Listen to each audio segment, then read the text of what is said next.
नमस्कार। आप लोगों को एक कहानी सुनाता हूँ। बहुत समय पहले की बात है।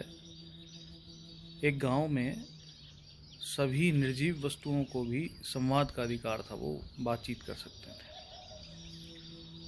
तो मतलब जो पत्थर, कोई भी सामान होता है ना, वो सब भी अपनी अपनी बात रख सकते थे। तो गर्मियों का एक मौसम चल रहा था। एक धनी व्यक्ति वहाँ से गुजर रहा था, दूसरे नगर को जा रहा था। तो उसको बड़ी प्यास लगी और उसको कहीं पानी की व्यवस्था नहीं दिखी। तो उसने आवाज़ लगानी शुरू करी कि भाई कोई पानी पिला दो, कोई पानी पिला दो।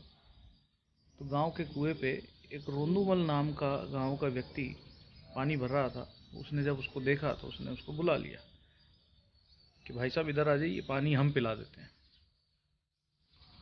तो वो धनी व्यक्ति वहाँ चला गया और रोंदूमल ने बड़े ही निस्वार्थ भाव से जल सेवा करी, पानी पिलाया। और धनी व्यक्ति बड़ा खुश हुआ कि बोले आपने बहुत अच्छी जल सेवा करी है, प्यासे की प्यास बुझाई है। और उसने अपने छुपे हुए धन में से एक सोने का सिक्का उसे दे दिया। अब उसका धन देखकर रोंदूमल के थोड़ा लोभ जाग गया और उसने कहा कि भाई साहब एक सिक्का क्यों, हमने तो आपकी जान बचाई, जान की कीमत एक सिक्का, कम से कम तीन चार सिक्के तो दो। धनी व्यक्ति भांप गया।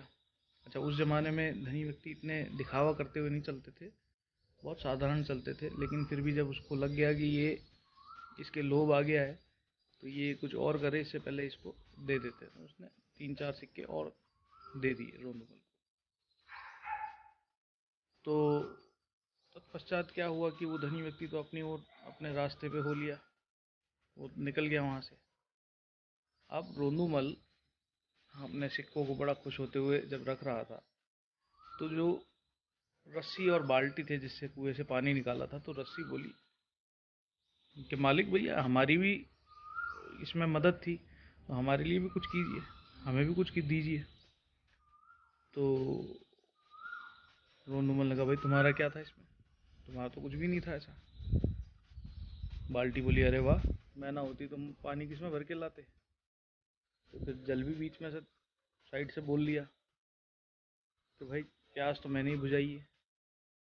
तो इस प्रकार से वहाँ चारों में झगड़ा होने लगा। आदमी बोला कि सारी मेहनत मेरी, आवाज़ मैंने लगाई, सब कुछ मेरा।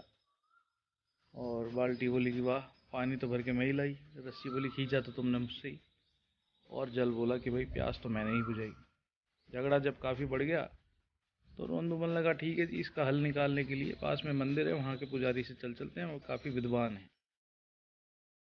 तो पास में गोविंद देव जी का मंदिर था, वहाँ पे पहुँच गए वो। और मंदिर के पुजारी से उन्हें अपनी पूरी प्रॉब्लम बताई, पूरी व्यथा बताई कि भाई ऐसा ऐसा हमारा झगड़ा हुआ है। तो पुजारी जी ने कहा कि कोई बात नहीं, आप लोग कल आइए, कल इसका कोई समाधान निकालेंगे। तो उस वक्त वो लोग वहाँ से चले गए। जब वो वहाँ से घर गए, घर जाने के बाद में उन्होंने बाल्टी और रस्सी को बरामदे में रख दिया और अपने सोने चले गए। रात हो चुकी थी। अब इस दौरान पूरे गांव में बात फैल गई थी कि रोंदूमल जी के पास आज काफ़ी धन आया है। तो जब लोभ से लोभ जागृत होता है, और लोभ एक छूत की बीमारी के जैसे होता है, इससे उसको उससे उसको लगता ही चला जाता है।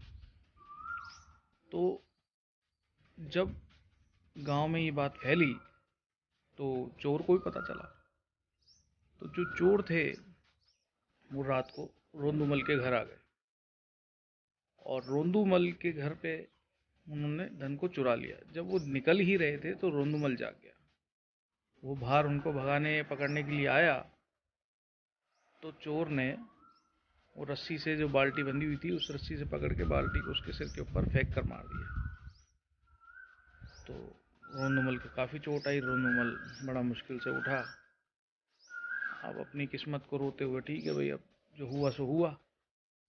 दूसरे दिन अपना नित्य कर्म कर कुरा के और दोपहर के बाद में पुजारी जी से मिलने पहुंच गया कि भाई चलो ये एक किस्सा तो ख़त्म करें, कम से कम पता तो चल जाए महत्वपूर्ण कौन था। पुजारी जी के पास पहुंचे। कि आओ आओ। उसके सिर पे चोट लगी हुई देखकर उन्होंने पूछा, भाई क्या हुआ? तो रोंदोमल ने पूरी बात बताई कि भाई रात को ऐसे ऐसे हुआ, मेरी तो किस्मत ही खराब है। तो पुजारी जी ने कहा, अरे भाई क्या बताऊँ, कल रात को जो चोर तुम्हारे यहाँ से भागा होगा वो यहाँ आके सो गया मंदिर में, और उसने जो धन तुम्हारा चुराया था वो भगवान के चरणों में फूल के नीचे छुपा दिया। सुबह जो राजा के सैनिक आए थे ढूंढते हुए, उसे पकड़ कर ले गए। अब जो धन था वो मुझे लगा कि कोई चढ़ावा चढ़ा गया है, तो मैंने तो यहाँ पे पूरे गांव के लिए प्रसादी बनवा दिया आज। तो आज शाम को खाना बन रहा है और शाम को प्रसादी है, आप तुम लेके जाना।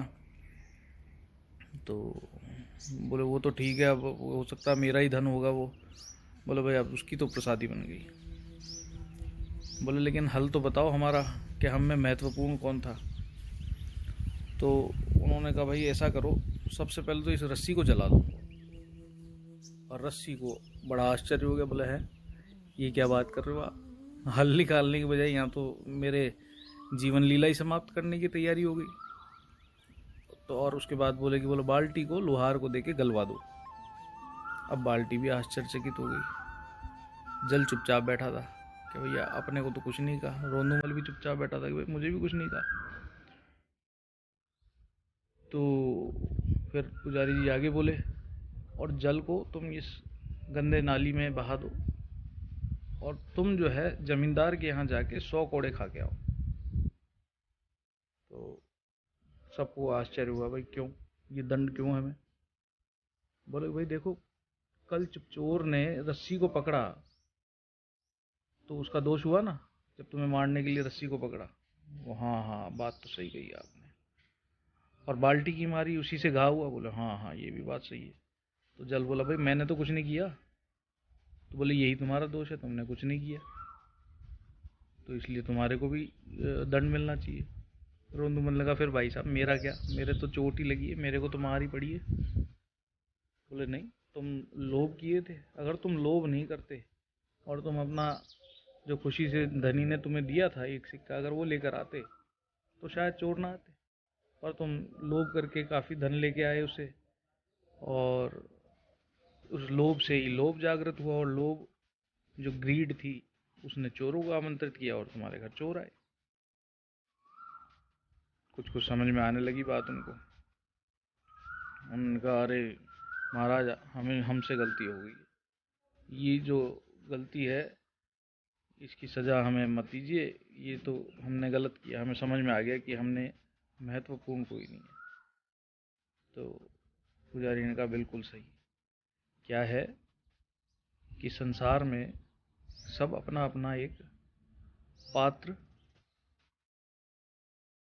प्ले करते हैं, अपना एक कैरेक्टर प्ले करते हैं। और संसार में ये जो जीवन चक्र है, अपने प्रकृति के अंदर भी, अगर संसार का आप देखो, प्रकृति के अंदर भी सब अपना अपना एक निश्चित रूप से काम करते हैं और घमंड नहीं करते, उसमें अपने आप को महत्वपूर्ण नहीं बताते। कल को पेड़ आपसे ये कहने लग जाएंगे, भाई ऑक्सीजन तो हम ही देते हैं, हमसे ही चल रहा है।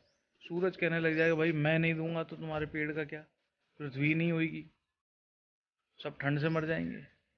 तो सब अगर घमंड करने लगेंगे, महत्वपूर्ण अपने आप को मानने लगेंगे, तो पूरा संसार का चक्र रुक जाएगा। तो ये संसार का चक्र जो है वो बराबर चलता है एक दूसरे से। तो हम एक दूसरे को महत्वपूर्ण माने, दूसरे को महत्वपूर्ण माने, खुद को नहीं। तो ये जो कहानी है ये सब बड़े बच्चों सबके लिए है।